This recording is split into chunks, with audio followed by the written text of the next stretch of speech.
माजी मंत्री पद्माकर वळवी यांची काँग्रेसमध्ये घरवापसी, बुलढाण्यात हर्षवर्धन सपकाळ यांच्या उपस्थितीत पक्षप्रवेश। माजी मंत्री आणि नंदुरबार जिल्ह्यातील प्रभावशाली आदिवासी नेते ॲड. पद्माकर वळवी यांनी पुन्हा काँग्रेस पक्षात प्रवेश केला आहे। शुक्रवारी 16 ऑगस्ट 2025 बुलढाणा येथे महाराष्ट्र प्रदेश काँग्रेस कमिटीचे अध्यक्ष हर्षवर्धन सपकाळ यांच्या निवासस्थानी झालेल्या सोहळ्यात वळवी यांनी काँग्रेसचा झेंडा हाती घेतला।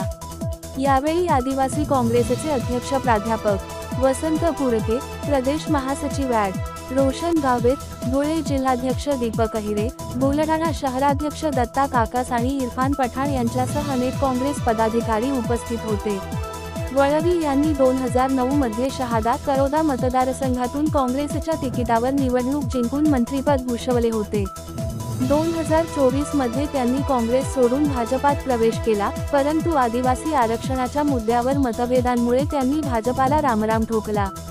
आता काँग्रेसमध्ये परतल्याने नंदुरबारमधील काँग्रेसला बळ मिळणार आहे।